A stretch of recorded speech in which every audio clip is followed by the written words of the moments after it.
Ketika mendengar suku anak dalam atau SAD, mungkin bayangan yang muncul adalah sekelompok orang rimba yang tinggal di dalam hutan terasing dari peradaban.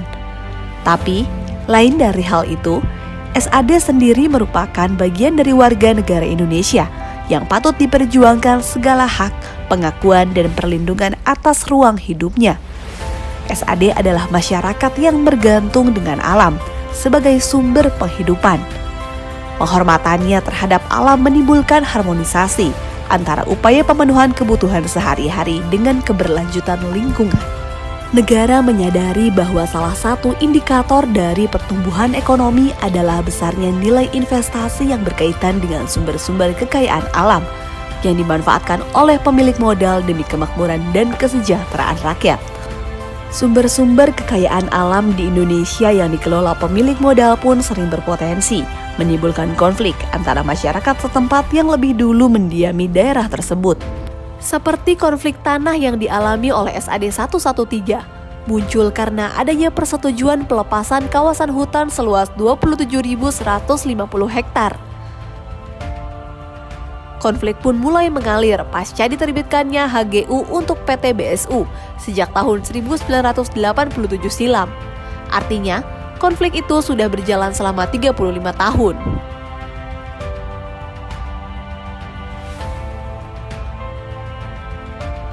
Perjuangan ini sangat memakan waktu, pikiran, tenaga, dan jatuh bangun kami mengejar penyelesaian ini. Nah, dalam tahun 1986 keluar sertifikat BDU pertama, bangun desa utama. Dari situlah awal konflik kami dari 3 dusun, Pinang Tinggi, Padang Salah, dan dusun Tanah Menang. Terjadilah konflik itu terus memanjang dan kami selalu diintimidasi, diteror, bahkan diancam dengan PT BDU maupun PT Asiatik Persada.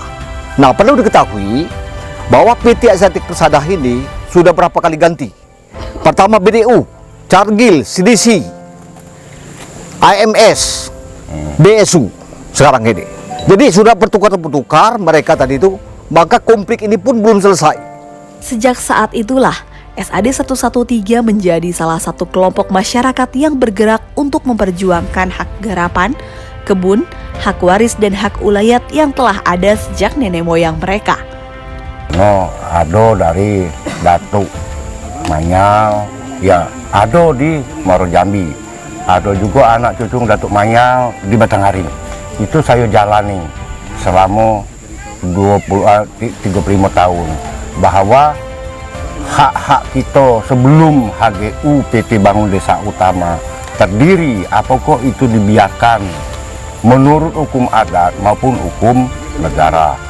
Kalau kita merasa punya hak, marilah kita tuntut hak kita. Itu dasarnya, karena makam pekuburan itu HGU kita, aku bilang, bapak-bapak, ibu-ibu, dulur-dulur, bukannya HGU perusahaan. Karena tidak mungkin aku bilang hak kita itu bisa hilang dengan dasar hukum yang didirikan oleh negara. Negara memang mendirikan hukum, itu tidak salah aku bilang. Tapi hak kita sebelum adanya beku dunia, kalau sudah ada di situ, masa tidak kita tuntut, aku bilang. Kalau kita tidak nuntut, aku bilang tidak akan dapat. Kemudian kita, aku bilang, menyerahkan hak kita ini kepada BPN Batanghari, provinsi, pusat. Yang jelas kami selaku pihak pemerintah tentunya membantu pihak masyarakat. Nah, perjuangan mereka pun tentunya kami mengadakan rapat untuk membuktikan keabsahan mereka. Jadi memang benar-benar kami dibantu juga oleh BPN selaku yang membidang yang tim teknis. Memang harus kami perjuangkan dan juga tidak merugikan pihak investor. Jadi di dalam perjuangan mereka terbukti bahwa mereka memang ada hak mereka yang dituntut mereka. Perjuangan panjang SAD 113 untuk mendapatkan kembali haknya terwujud sudah. Konflik SAD 113 dengan PT BSU pun berakhir harmonis.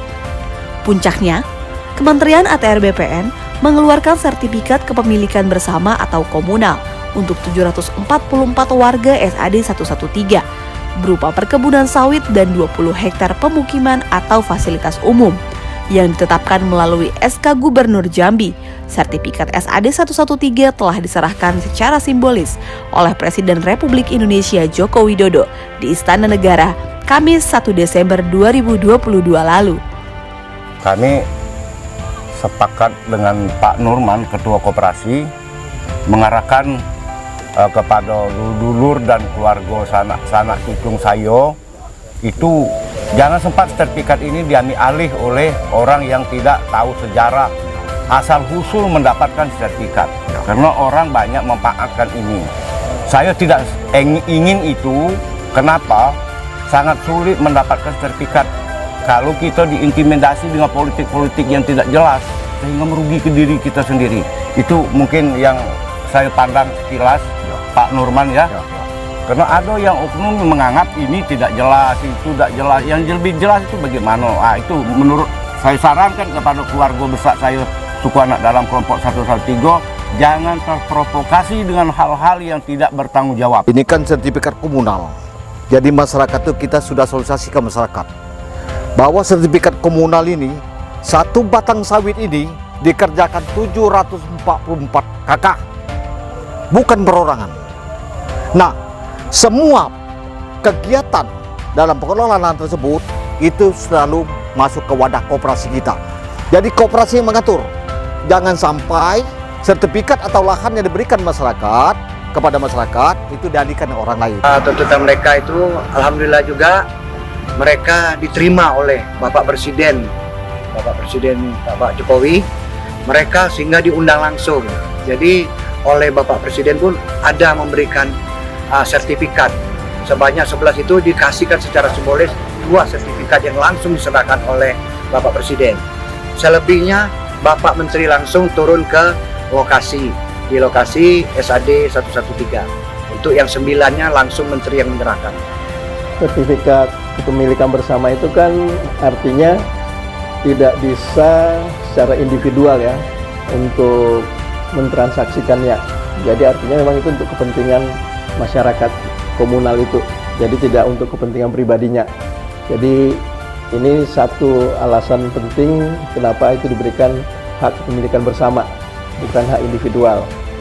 Memang kalau kita berikan hak kepemilikan bersama ataupun komunal, itu berarti peruntukannya memang untuk masyarakat setempat, masyarakat komunal itu tidak akan bisa ditransaksikan oleh individu-individu.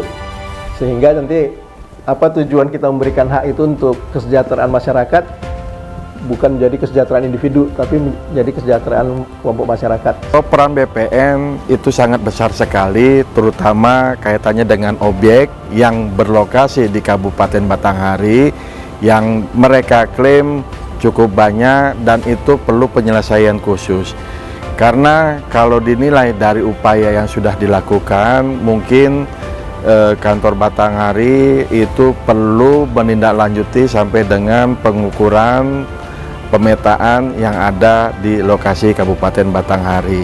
Dari sinilah nanti kita sampaikan kepada pihak Kanwil maupun kementerian bahwasannya terkait dengan rencana area lokasi itu sudah ada di Kabupaten Batanghari. Dalam rangka penyelesaian konflik, kami selalu bersama-sama mengadakan rapat baik di Kabupaten Batanghari maupun di kantor wilayah Provinsi Jambi maupun di kantor Gubernur Provinsi Jambi. Intinya semua itu dimaksudkan dalam rangka upaya penyelesaian konflik masyarakat SAD dengan perusahaan PT BSU. Kita sadar betul bahwa konflik pertanahan di Provinsi Jambi ini termasuk kategori tinggi. Salah satu yang ditangani oleh pemerintah provinsi beserta Forkompimda dan seluruh komponen itu adalah kasus antara PT BSU dengan SAD Suku Anak Dalam 113. Perjalanan kasusnya cukup panjang sebetulnya, sudah puluhan tahun kasus ini tidak selesai-selesai.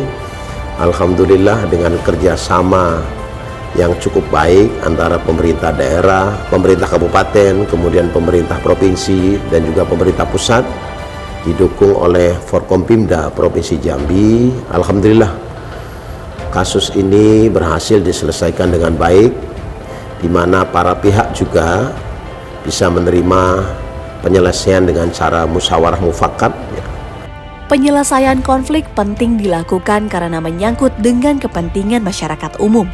Sebab itu, penting menggunakan pendekatan-pendekatan dan upaya yang strategis dan sistematis agar penyelesaian konflik dapat berjalan dengan baik, seperti yang telah dilakukan Kementerian ATR BPN bersama dengan seluruh pihak seperti pemerintah pusat, pemerintah daerah, Forkopimda, aparat penegak hukum, dan badan peradilan dalam menyelesaikan konflik SAD 113. Penyelesaian konflik SAD 113 ini diharapkan dapat menjadi role model dalam menyelesaikan masalah serupa yang terjadi di Indonesia yang akan dibahas lebih lanjut dalam pertemuan gugus tugas reforma agraria atau GTRA Summit 2023. Mari berkolaborasi.